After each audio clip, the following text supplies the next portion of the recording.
Muchas personas sienten que trabajan todos los días, cumplen horarios, se esfuerzan y hacen lo que se supone que hay que hacer, pero aún así el dinero nunca les alcanza. Llega el fin de mes y la sensación es siempre la misma. El dinero se fue, no saben exactamente en qué y toca volver a empezar desde cero. Y lo más frustrante no es solo que falte el dinero, sino no entender por qué, si en teoría no están haciendo nada mal. Para ponerlo en un ejemplo sencillo, pensemos en alguien que llamaremos Carlos. Carlos trabaja, recibe su sueldo todos los meses y paga sus cuentas. No se considera una persona desordenada, no gasta en lujos, no viaja constantemente, no compra cosas exageradas. Desde su punto de vista, su comportamiento financiero es normal. Sin embargo, cada mes termina igual, sin ahorro y con la sensación de que algo no cuadra. Carlos no siente que desperdicie el dinero, no siente que esté tomando malas decisiones, siente que simplemente el dinero se va. Y esa sensación es muy común, porque cuando los errores financieros no son grandes, sino pequeños y repetidos, casi nunca se percibe como un error. Aquí aparece una idea muy común. Si ganara un poco más, ¿todo estaría mejor? Carlos piensa que con un aumento de salario, todo se acomodaría. Pero la realidad es que muchas personas que ganan más siguen viviendo con la misma presión. El problema no es solo cuánto ganas, sino cómo te comportas cuando el dinero llega a tus manos. Imaginemos ahora a Ana. Ana gana más que Carlos, tiene un mejor salario y desde afuera su vida parece más estable. Sin embargo, Ana vive esperando el próximo pago. Usa la tarjeta para cubrir el final del mes. Se promete que el próximo mes será diferente y cada cierto tiempo se endeuda un poco más. Ana no siente que gaste mal, siente que la vida es cara y que no hay otra opción. Carlos y Ana están en situaciones distintas, pero sienten exactamente lo mismo.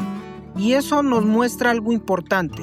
Muchas personas no tienen problemas de ingreso, tienen un problema de comportamiento financiero. El dinero entra, el dinero sale, pero casi todo ocurre en automático.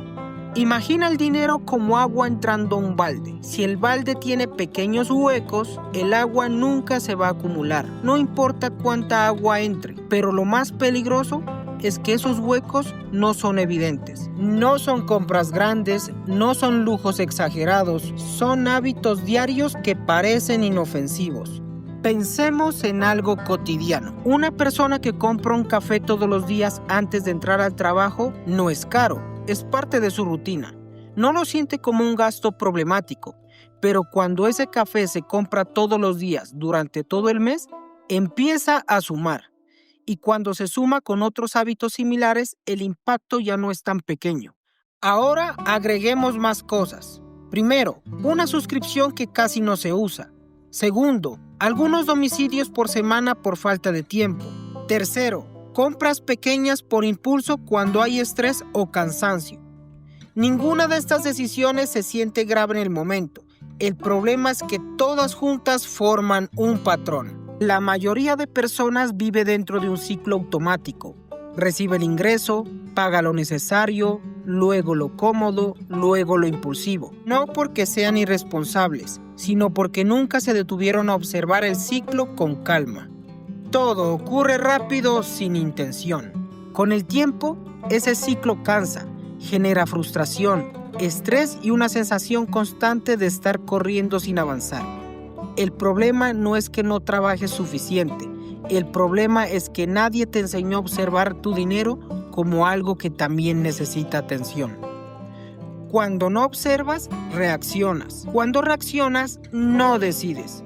Y cuando no decides, el dinero decide por ti. Otro ejemplo muy común es el uso de la tarjeta. Muchas personas la usan no porque quieran endeudarse, sino porque les da alivio momentáneo.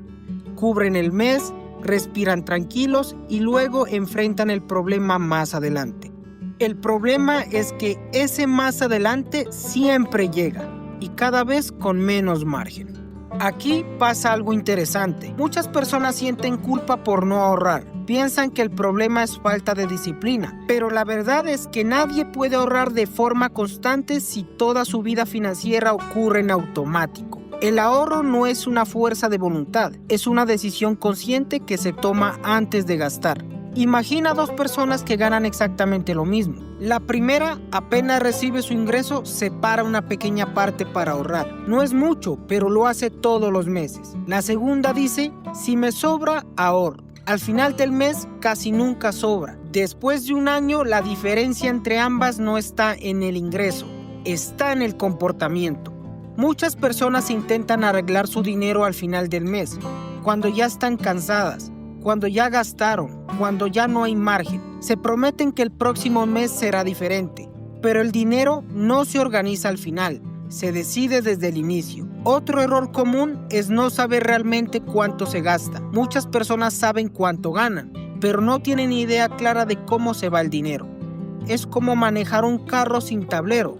Avanzas, pero no sabes a qué velocidad vas ni cuánto combustible te queda. Entender tu dinero no es para juzgarte, es para darle control. No se trata de hacerlo perfecto, se trata de hacerlo consciente.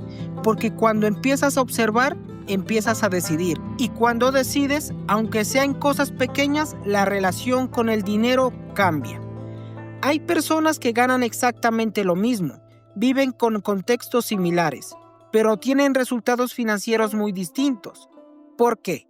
Porque una observa y decide, y la otra simplemente reacciona. Y esa diferencia con el tiempo se vuelve enorme.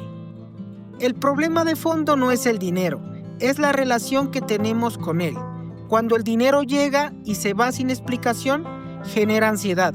Pero cuando se entiende por qué entra y por qué sale, aparece algo muy valioso, tranquilidad. Y la tranquilidad te da opciones, te da margen, te permite pensar a futuro sin sentir que todo depende del próximo pago. No es magia, es conciencia. Si hoy sientes que el dinero se te escapa de las manos, escribe la palabra conciencia en los comentarios. Voy a enviarte un mensaje o responderte con el primer paso para cerrar esos huecos en tu balde.